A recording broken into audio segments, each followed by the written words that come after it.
വീണ്ടും വരുന്നു ഒരു ബ്രേക്കിംഗ് സൈറൺ. ആ ബ്രേക്കിംഗ് സൈറൺ എന്താണ് എന്ന് നമുക്ക് നോക്കാം. ശ്രീജിത്ത് തന്നെയാണ് രണ്ടാമത്തെ ബ്രേക്കിംഗ് വാർത്തയാണ് ശ്രീജിത്ത് ഇന്ന് പ്രേക്ഷകരിലേക്ക് എത്തിക്കാൻ പോകുന്നത്. ശ്രീജിത്ത്, രണ്ടാമത്തെ ബ്രേക്കിംഗ് ന്യൂസ് എന്താണ്? എനിക്ക് തോന്നുന്നു നിയമസഭയിൽ ഈ ADGP അടക്കമുള്ള വിഷയങ്ങൾ ചർച്ചയാകുമ്പോൾ CPയുടെ നിലപാടാണെന്ന് തോന്നുന്നു. അടുത്ത ബ്രേക്കിംഗ് വാർത്ത എന്താണ് ശ്രീജിത്ത്?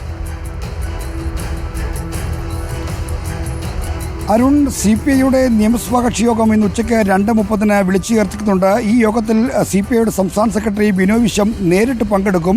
ഇങ്ങനെ ഒരു നിർണായകമായ നിയമസഭാ കക്ഷി യോഗത്തിൽ പാർട്ടി സംസ്ഥാന സെക്രട്ടറി നേരിട്ട് പങ്കെടുക്കുന്നത് സാധാരണമായ ഒരു കാര്യമല്ല. അതുകൊണ്ട് തന്നെ ബിനോയ് വിശ്വം പങ്കെടുത്തുകൊണ്ടുള്ള നിയമസഭാ കക്ഷി യോഗത്തെ അസാധാരണ നടപടി എന്ന് തന്നെ പറയേണ്ടി വരും. ഇപ്പോൾ ഇത്തരമൊരു യോഗത്തിൽ ബിനോയ് വിശ്വം പങ്കെടുത്ത് വിളിക്കാനുള്ള പ്രധാനപ്പെട്ട കാരണം പോലീസുമായി ബന്ധപ്പെട്ടും മുഖ്യമന്ത്രിയുടെ ഓഫീസുമായി ബന്ധപ്പെട്ടും മറ്റും ഉയരുന്ന വിവാദങ്ങളാണ്. ഇതിൽ തന്നെ പോലീസുമായി ബന്ധപ്പെട്ട ഉയർന്ന വിവാദങ്ങളെ CPI അതീവ ശ്രദ്ധയോടെയാണ് നിരീക്ഷിക്കുന്നത്. ADGP MR അജിത്കുമാറുമായി ബന്ധപ്പെട്ട നിരവധി ആക്ഷേപങ്ങൾ സഭാതലത്തിൽ പ്രതിപക്ഷവും മറ്റും ഉന്നയിക്കാൻ സാധ്യതയുണ്ട്. അപ്പോൾ CPIക്കും ഇതേ അഭിപ്രായമാണോ, അല്ലെങ്കിൽ CPI നേരത്തെ പ്രകടിപ്പിച്ച അഭിപ്രായം എന്തുകൊണ്ട് LDF കണക്കിലെടുക്കുന്നില്ല തുടങ്ങിയ ചോദ്യങ്ങൾ സഭാതലത്തിൽ ഉയരാനുള്ള എല്ലാ സാധ്യതയുമുണ്ട്. ആ ഘട്ടത്തിലൊന്നും ADGP MR അജിത്കുമാറിനെ സംരക്ഷിക്കുന്ന അല്ലെങ്കിൽ അദ്ദേഹത്തിന് സംരക്ഷണ കവചം തീർക്കുന്ന ഒരു സമീപനം സ്വീകരിച്ചേക്കില്ല CPI.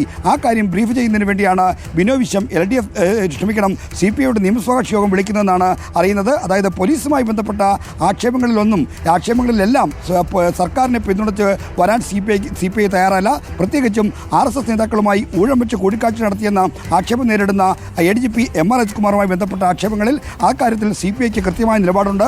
പൂരം കലക്കലുമായി ബന്ധപ്പെട്ടും അജിത് കുമാറിൻ്റെ പങ്കിനെപ്പറ്റി സംശയകരമായ ചില കാര്യങ്ങൾ ഉണ്ട് എന്നാണ് CPI നേതൃത്വത്തിൻ്റെ അഭിപ്രായം. അതുകൊണ്ട് തന്നെ MR അജിത്കുമാറിനെ സംരക്ഷിക്കുന്ന ഒരു സമീപനം CPI സഭാതലത്തിൽ സ്വീകരിച്ചേക്കില്ല.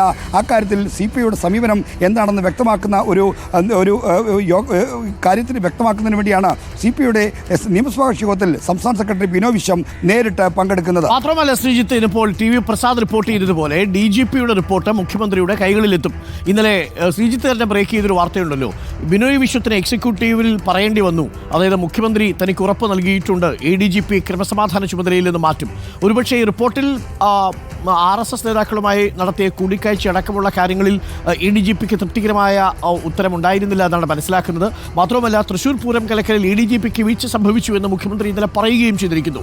ഈ സാഹചര്യത്തിൽ CPI എടുക്കുന്ന നിലപാടിന് വസ്തുതയുടെ ഒരു ബലം കൂടി ഉണ്ടെന്നാണ് ഞാൻ മനസ്സിലാക്കുന്നത്. എന്നാലും 2:30 തീരുമാനമെടുക്കുമ്പോൾ ഈ റിപ്പോർട്ട് കിട്ടി ഉടൻ തന്നെ ഈ ADGP ക്രമസമാധാന ചുമതലയിൽ നിന്ന് മാറ്റാൻ വീണ്ടും CPI മുഖ്യമന്ത്രിയിൽ സമ്മർദ്ദം ചെലുത്തുമോ, അതാണ് ഒന്നറിയേണ്ടത്.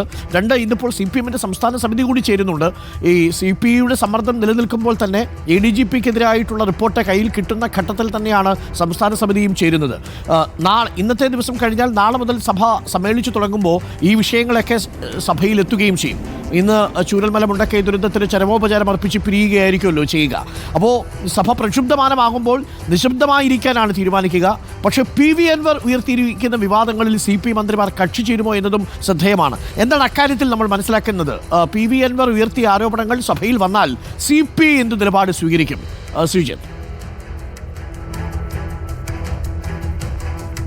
അരുൺ, PV അൻവർ ഉയർത്തിയ ആക്ഷേപങ്ങളോട് CPIക്ക് കാര്യമായ മമതയില്ല. കാരണം PV അൻവറിൻ്റെ രാഷ്ട്രീയ ചരിത്രത്തിൽ CPIയോടുള്ള ഒരു വഞ്ചനയുടെ കഥയുണ്ട്. ആ വഞ്ചനയുടെ കഥ കഴിഞ്ഞ ദിവസവും CPIയുടെ സംസ്ഥാന സെക്രട്ടറി ബിനോയ് വിശ്വം അനുസ്മരിച്ചിരുന്നു. 2011 നിയമസഭാ തെരഞ്ഞെടുപ്പിൽ ഏറനാട് മണ്ഡലത്തിൽ CPIയുടെ സ്ഥാനാർത്ഥിയായി ആദ്യം പരിഗണിച്ചത് PV അൻവറിനെ ആയിരുന്നു. എന്നാൽ അൻവറുമായി ബന്ധപ്പെട്ട ചില കേസുകളുണ്ട് എന്ന കാര്യം ശ്രദ്ധയിൽപ്പെട്ടതിനെ തുടർന്ന് CK ചന്ദ്രപ്പൻ അദ്ദേഹത്തെ സ്ഥാനാർത്ഥിയാക്കാൻ കൂട്ടാക്കിയില്ല.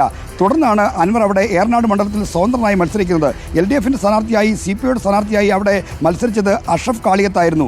എന്നാൽ CPIഎമ്മിൻ്റെ നിശബ്ദമായ പിന്തുണയിൽ അൻവർ അവിടെ രണ്ടാമതെത്തി. ഏതാണ്ട് 44,000 പരം വോട്ടുകളാണ് അൻവർ അവിടെ നേടിയത്. CPIയുടെ LDFിൻ്റെ ഔദ്യോഗിക സ്ഥാനാർത്ഥിയായ അഷ്റഫ് കാളിയത്തിന് ഏതാണ്ട് 2,700 പരം വോട്ടുകൾ മാത്രമാണ് ലഭിച്ചത്.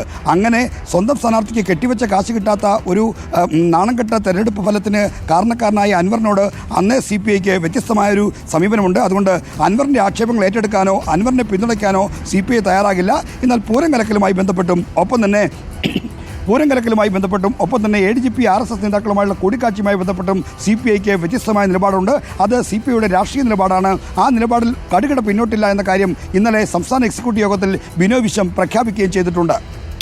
ഓക്കെ, വളരെ പ്രധാനപ്പെട്ട വിവരമാണ് ഇപ്പോൾ ശ്രീജിത്ത് പങ്കുവച്ചിരിക്കുന്നത്. ADGPയുമായി ബന്ധപ്പെട്ട വിഷയം സഭയിൽ ചർച്ചയ്ക്ക് വന്നാൽ CPI ADGPയെ പ്രതിരോധിക്കാനില്ല. രണ്ട് പ്രധാനപ്പെട്ട വാർത്തകൾ പ്രേക്ഷകർ കണ്ടു കഴിഞ്ഞു. അതിലൊന്ന്, ADGPയുടെ വിഷയത്തിൽ CPI നിശബ്ദമായിരിക്കും. സഭയിൽ ഒരു തരത്തിലും ADGPയെ പ്രതിരോധിക്കാൻ CPI വരില്ല എന്നതാണ് ഏറ്റവും പ്രധാനപ്പെട്ട കാര്യം. ഈ വിഷയം തീരുമാനിക്കാൻ ഇന്ന് 2:30 നിയമസഭാ കക്ഷി യോഗം ചേരുന്നുണ്ട്. ബിനോയ് വിശ്വം തന്നെ നേരിട്ട് നിയമസഭാ കക്ഷി യോഗത്തിൽ പങ്കെടുക്കുമെന്നാണ് ശ്രീജിത്ത് റിപ്പോർട്ട് ചെയ്യുന്നത്.